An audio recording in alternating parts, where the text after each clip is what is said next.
Assalamu alaikum class 6. I'm Miss Ikra, your geography teacher from the Allied School China Scheme campus. Today we are going to start unit 4, that is forest of the world. इस world के forest के बारे में हम पढ़ेंगे. Forest कहते हैं आपके जंगलात को.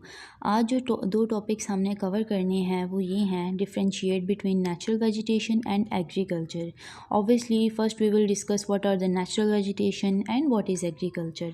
Then we will be able to differentiate between the two.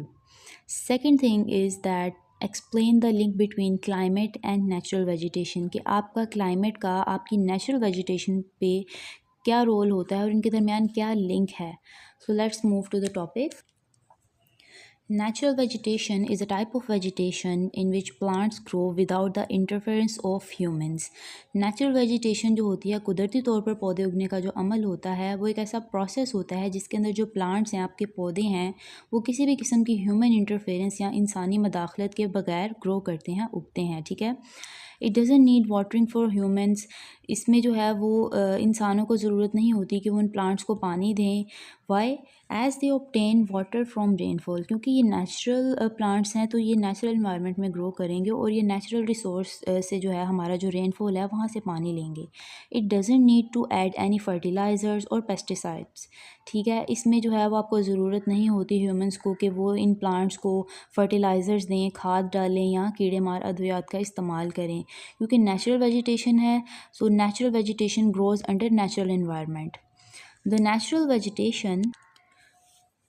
vegetation consists of forest, grassland, mosses, lichens, algae and shrubs. ठीक है. ये कुछ एग्जांपल्स हैं नेचुरल वेजिटेशन की. कुदरती तौर पर जो प्लांट्स ग्रो करते हैं उनकी एग्जांपल्स हैं जिनमें आपके जंगलात आ जाते हैं, घास के मैदान आ जाते हैं, मॉजेस, लाइकन्स, एल्गी, ये प्लांट्स आ जाते हैं. श्रब्स कहते हैं झाड़ियों को.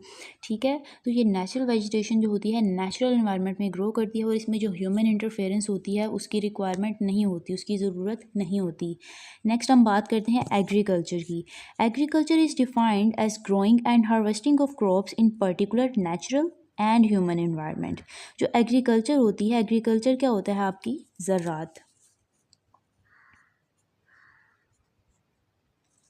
ठीक है. इसमें क्या होता है कि जो आपकी क्रॉप्स होती हैं उनको ग्रो करने के लिए, उगाने के लिए और हार्वेस्टिंग जो उनकी कटाई होती है, ठीक है, उन सब चीज़ों के लिए नेचुरल और ह्यूमन एनवायरनमेंट की ज़रूरत होती है. ठीक है.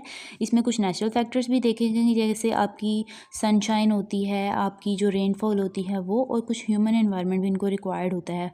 मीन्स आप इनमें फर्टिलाइज़र्स और पेस्टिसाइड्स का इस्तेमाल कर सकते हैं, ऑब्वियसली जो ह्यूमन बींग्स करेंगे. Plants in agriculture do not grow automatically.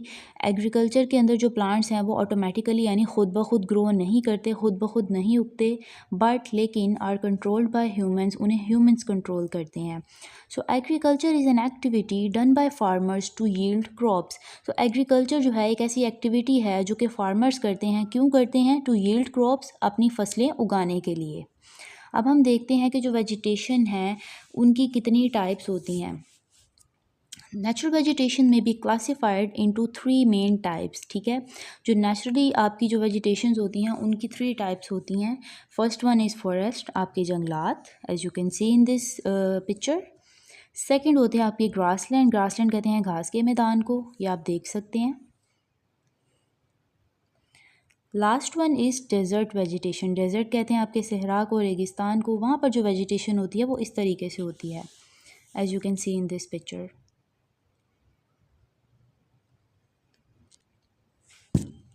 Do you know some vegetations are grown by human beings as well, which are known as cultivated vegetation. कुछ वेजिटेशंस, कुछ जो पौधे हैं वो इस तरह से होते हैं कि उनकी जो कल्टीवेशन का प्रोसेस है वो ह्यूमन बींग्स करते हैं, यानी इंसान करते हैं, उनको क्या कहा जाता है? Cultivated vegetation. See you in the next class. If you have any question regarding this lesson, you can ask me in the comment section below. Allah Hafiz.